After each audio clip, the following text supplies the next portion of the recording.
ہم کسی شخص کو کنڈیم کرتے ہیں یا اس کا بتلان کرتے ہیں یا کسی ایسے شخص کو جھٹلاتے ہیں اور برا بھلا کہتے ہیں تو کیا ہمارے ذہن میں یہ آرزو تو نہیں پوشیدہ ہوتی کہ ہم خود ویسا ہی بننا چاہ رہے ہوتے ہیں؟ حسین آدمی کو کم حسین آدمی رد کر دیتا ہے، امیر آدمی کو کم امیر رد کر دیتا ہے، طاقتور کم صحت مند کھلاڑی کو رد کر دیتا ہے۔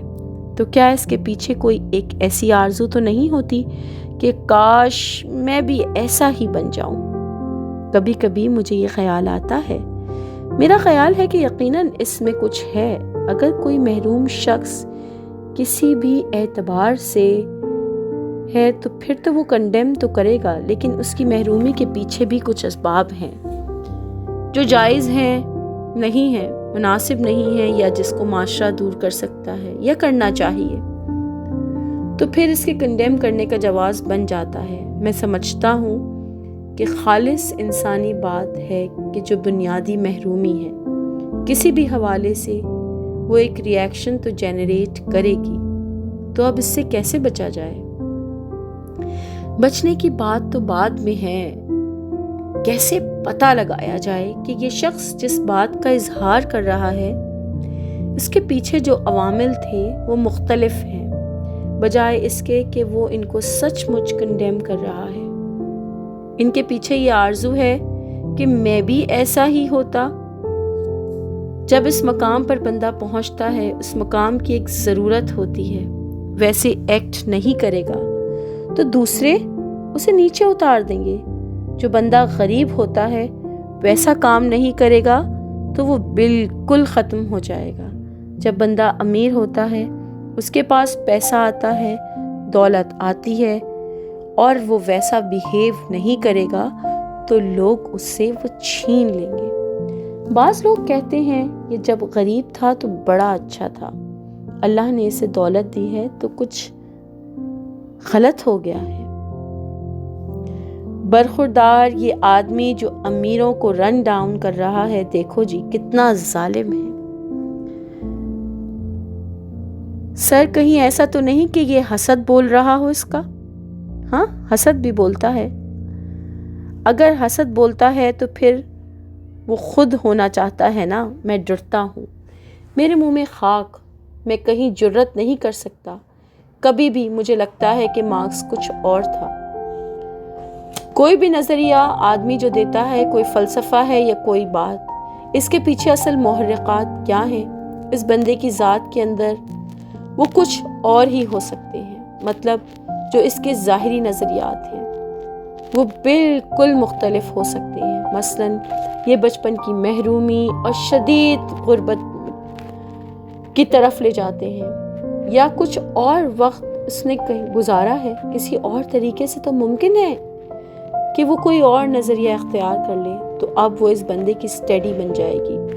مسئلہ تو یہ ہے کہ جو اس نے پیش کیا وہ کیا ہے، اس کو الگ سطح پر جانچیں۔